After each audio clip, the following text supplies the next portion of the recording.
What's up? I'm Guest, and my music has been removed from Spotify. Spotify is an unsustainable business model. Year over year, they make more money for their C-suite, investors, and major labels than they do for artists, especially independent artists like myself. Spotify's CEO, Daniel Ek, made recent investments in the military startup Helsing, and it's clarified for me that I need to remove my music from Spotify. I find it completely unconscionable for me to allow any money created by the consumption of my music to fund the murder of any person. But I'm not just removing my music from Spotify. I'm removing it from all major streaming platforms. Spotify may have created the blueprint for the modern streaming service, but every streaming service suffers from the same insustainabilities and the same vulnerabilities to greed and violence. Apple Music, Tidal, Deezer, these platforms will not save us. My music will continue to be available on YouTube and SoundCloud because I believe in accessibility, and these user-generated platforms have championed accessibility since their inception. But I also think that these platforms will not save us. SoundCloud has been financially precarious for nearly its entire existence, and YouTube is propped up by Google, who invests heavily in militarization and surveillance. These platforms will not save us.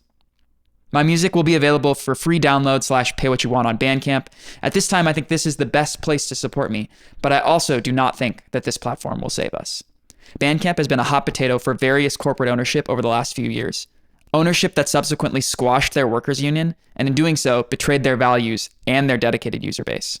This platform will not save us.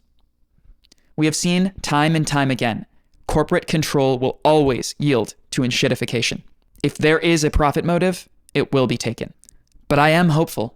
Decentralized projects are on the rise again. Peer-to-peer technologies are sparking renewed excitement, and cooperative technology projects like Subvert.fm are pioneering collective ownership business structures that are beholden to platform culture creators, and as a result, resilient to the greed of a few board members or investors. By the way, as soon as Subvert.fm launches, my music will be available and accessible on their marketplace, and I do in fact think that this is one of the platforms that will save us. I feel sad to lose the platform fan base that I honestly worked so hard to cultivate on Spotify. If you enjoyed listening to my music on the platform or you discovered me on there, I truly thank you for what you've given me. And I really hope that you can clearly understand and support my choice. I also hope that you will investigate how you interact with music and the artists that create it and align your listening habits with those values. You can get access to anything that I've made available on the internet by visiting my website, guest.net.